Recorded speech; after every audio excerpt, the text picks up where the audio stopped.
If you watch enough basketball, you'll quickly realize how big free agency is. I'm being told by producers that in Cleveland now, there were places where they were burning your jersey. Well, I mean, I can't get involved in that. And it's not just because of the hundreds of millions of dollars flying around or the fates of multiple franchises being held by a player's whim, but it's also the fact that all these factors can lead to incredibly high pressure situations that can lead to some truly crazy and bizarre things. Deandre Jordan, what you did tonight was one of the most disgraceful, embarrassing, and humiliating things I have ever seen. Because we have people turning down $21 million contracts because according to the player, it wasn't enough to feed his family. We have players that promise to resign with a team if they let him out of his contract only for him to leave and become one of the franchise's most hated players. And we even have players that made backdoor deals with teams only for them to be caught and the team as punishment lost 5 first-round picks. Free agency, because of how much it can change the fortunes of a franchise, can bring the good and more oftentimes the worst out of all parties involved. And in free agency, no free agent is safe until they sign their name on the dotted line. Because until that moment, many teams will do whatever they can to get the free agent they want, which is definitely the case for when the Clippers took Deandre Jordan hostage. Hours before he's expected to officially sign with the Mavericks, Deandre Jordan is reportedly having second thoughts. In 2015, Clippers center Deandre Jordan created shockwaves throughout the league when he decided to leave the contending Clippers and verbally agreed to sign with the Dallas Mavericks. At the time, this was a disastrous situation for the Clippers as Jordan was the third star and defensive anchor for a still very good Clippers team. Forgot about that. There was a personal non-shooting foul. DeAndre Jordan blocks by catching it out of the air. If the Clippers lost Jordan to free agency, they would have no suitable replacement and would most likely have to put 6'9" Blake Griffin at the center spot. However, why would Jordan want to leave the only team he had ever known, especially when it seemed that many of his teammates and front office were so sure that he loved the situation? Well, it was exactly that. Jordan felt both underappreciated and taken for granted and didn't like the fact that even as the Clippers' third star, he was overlooked on offense. And on top of this, it was reported that Jordan did not necessarily have the greatest relationship with co-star Chris Paul. By Jordan leaving to go to Dallas, he would not only be the man on a rebuilding Dallas team, but he would be in his home state playing with another close friend of his, Chandler Parsons. However, even with Jordan verbally agreeing to sign with the Mavericks, the Clippers were still looking for any way to change the situation, and this chance came from Jordan himself. According to reports, days after Jordan verbally signed with the Mavericks, he started to have second thoughts about the situation and called Clippers coach Doc Rivers to talk about it. In response, Doc and the Clippers assembled a goon squad consisting of Doc Rivers, owner Steve Ballmer, teammates Blake Griffin, Chris Paul, JJ Redick, and for some reason Paul Pierce, and went to Jordan's Houston home. The goal of this visit was that they weren't going to leave Jordan's house until he decided to resign with the Clippers. And as the media and fans got a hold of what was going on, people started to compare it to a hostage situation. According to reports, the Clippers locked down Jordan to the point where Mavericks representatives, including team owner Mark Cuban and Mavericks player Chandler Parsons, weren't even able to get a phone call with him, and Jordan's own agent wasn't even present during the meeting. And these allegations of Jordan being in a hostage situation weren't helped by media members making crazy and sometimes untrue claims, and players involved constantly tweeting, like when Blake Griffin jokingly posted a picture of a chair barring a door in Jordan's house. The whole incident was a clown fiesta. However, in the end, the Clippers got what they wanted and Jordan reneged on his commitment to Dallas and re-signed with the Clippers. Because of this, Jordan and the Clippers received significant backlash as fans clowned the Clippers for their snaky behavior and reamed out Jordan for his lack of integrity and lack of resolution to his commitments, which surprisingly is similar to another free agency situation between the Cleveland Cavaliers and Carlos Boozer. For most of his career, Carlos Boozer was a borderline all-star with a very solid NBA career. However, when he was first drafted by Cleveland, no one expected him to reach these heights, and that's because he was drafted in the second round. Boozer honestly wasn't expected to do much, but he quickly developed into a solid player and a fan favorite, and by his second year, he was averaging around 15 points and 11 rebounds a game.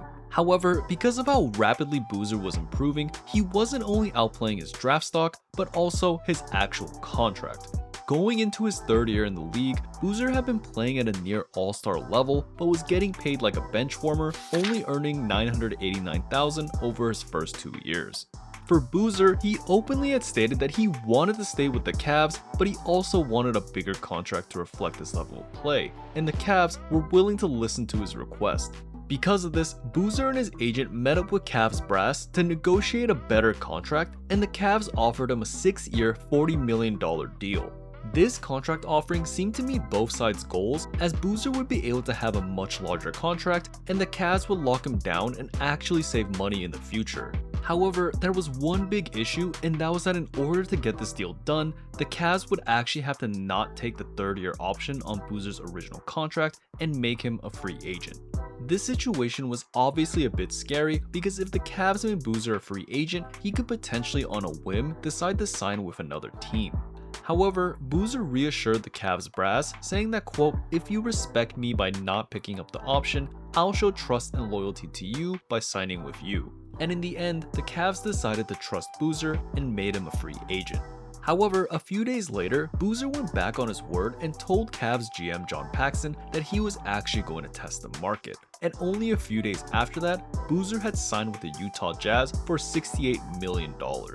This situation obviously caused a ton of backlash, as Cavs fans were calling for Boozer's head and calling the Cavs front office idiots for ever trusting him.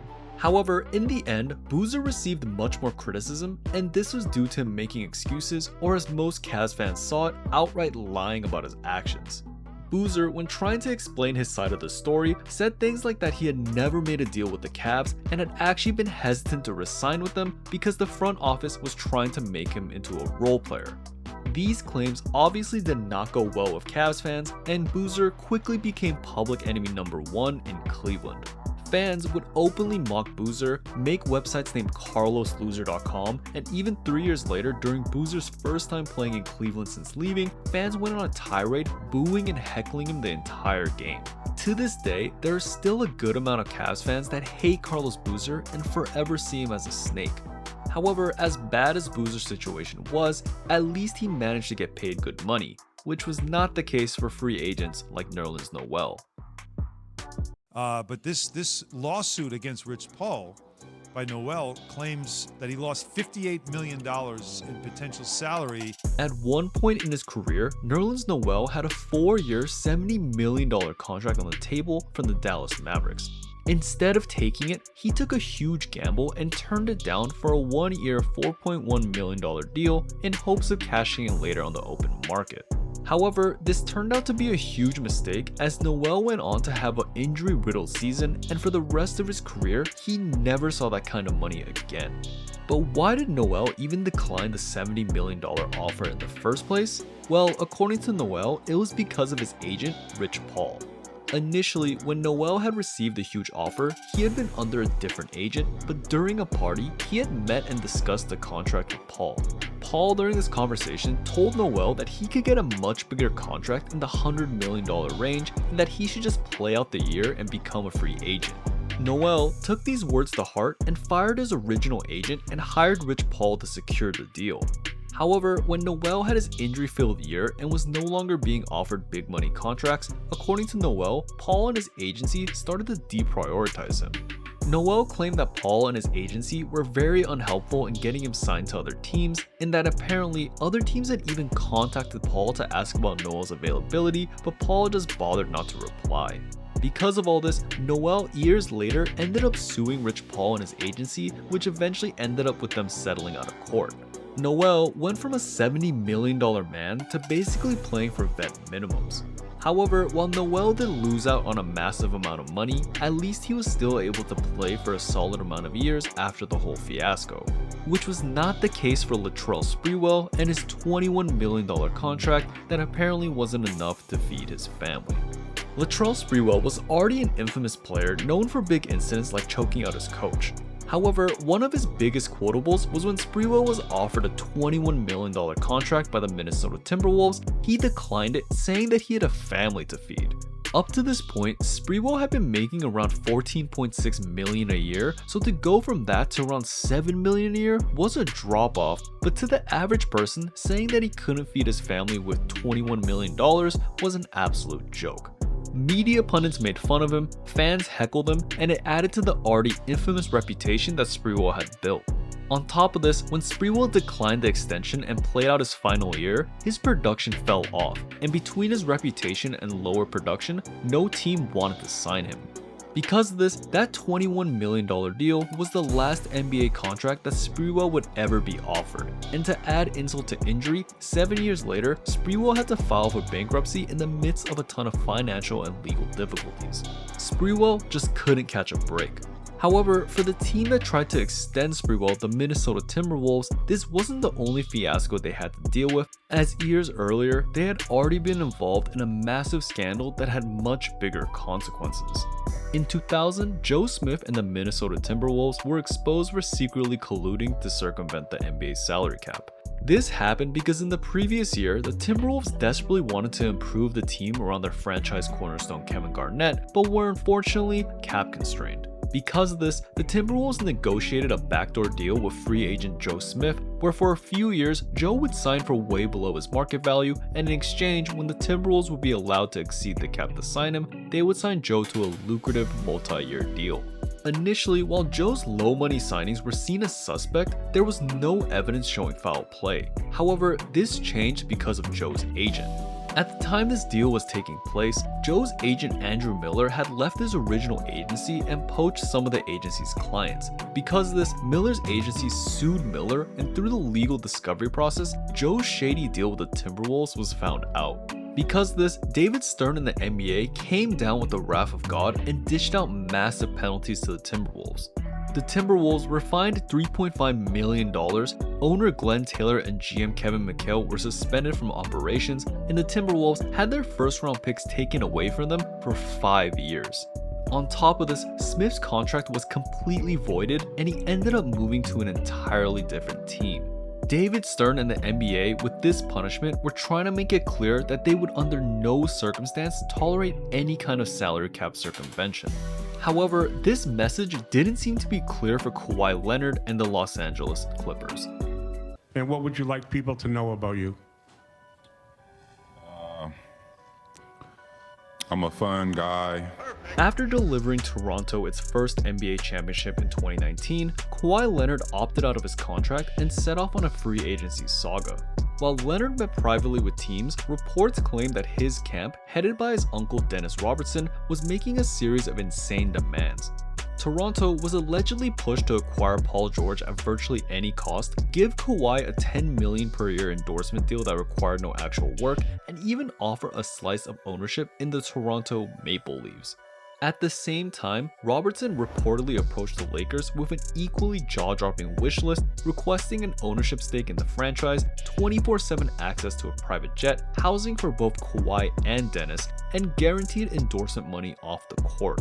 Both the Raptors and the Lakers balked at these demands and called them impossible. However, there was one team that was much more willing to acquiesce to these demands: the Los Angeles Clippers. At nearly every turn, the Clippers accommodated Kawhi, signing him to a max deal, embracing his infamous load management, and even selling their entire futures to secure Kawhi a second star in Paul George.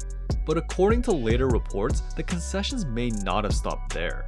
In 2025, Pablo Torre accused the Clippers of allegedly circumventing the league's salary cap rules by funneling Leonard an additional $48 million on top of his max contract. According to Torre, those payments were routed through a green investment company named Aspiration, with $28 million coming to Kawhi via basically a no-show endorsement deal and another $20 million issued to him as stock options. And the optics only grew worse from there because Clippers owner Steve Ballmer had reportedly invested $50 million into Aspiration, an amount curiously close to the money Leonard had received. In response, the NBA launched a full-on investigation stating that any evidence of salary cap circumvention would be treated with the utmost seriousness. The Clippers and Ballmer, for their part, denied any wrongdoing, but by this point, the court of public opinion had already made up its mind, and to many NBA fans, the arrangement looked far too convenient to be dismissed by coincidence. While the NBA currently hasn't concluded its investigation, if the league confirms what basically everyone knows is true, this would possibly be the craziest free agency scandal of all time. That was really bad.